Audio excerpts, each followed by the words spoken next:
علی جمال، استاد دانشگاهی که شاید درس بزرگ زندگی رو نه فقط در کلاس که در قلبش آموخته. سلام علیکم. خدا یاد شما کردم. سلامتی؟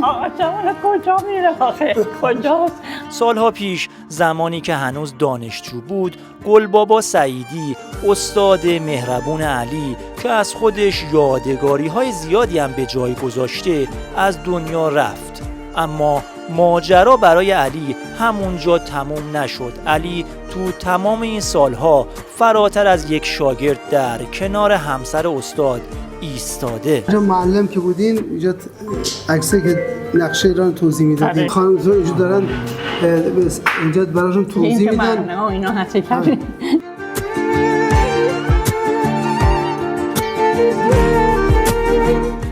اینجا هم که همراه هم دارن کیک نقشه ایران رو. مراقبت، رسیدگی و همراهی بی هیچ چشم داشتی تنها برای وفاداری به مردی که روزی چراغ راهش بوده.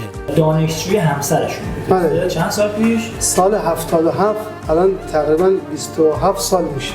آقای دکتر گلبابا سعیدی. گلبابا سعیدی. از اساتید دانشگاه بودن، استادیار دانشگاه بودن، چندین رشته فلسفه بودن، حکمت و فلسفه و حکمت اسلامی بودن.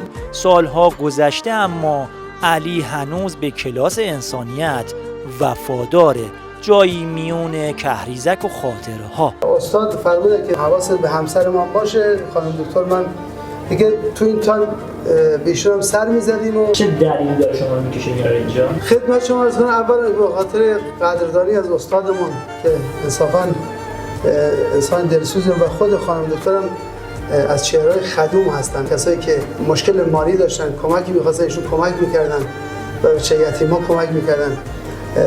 بعد خودشون میگم یک از برخوردشون خوب هست و اون محبتی که نسبت به ما داشتن، ما حساب شیفته اخلاق استاد اینا شدیم و این وظیفه خودمون می‌دونستیم که این محبت و دوستی رو ادامه بدیم. در میون همهمه روزگار هنوز جایی هست که صدای عشق خاموش نشده. در کهریزک البرز انسانیت هنوز معنا داره.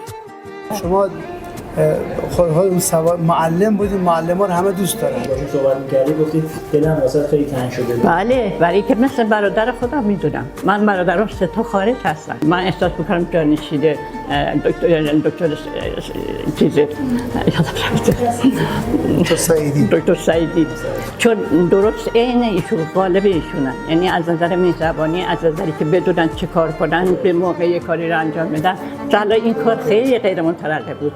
اصلا من فکر نمی‌کردم با این همه کاری که داره تو داروخانه و تو شرکت و اینا داره، فکر نمی‌کردم میتونه کاری بکنه، ولی واقعا لطف کردن.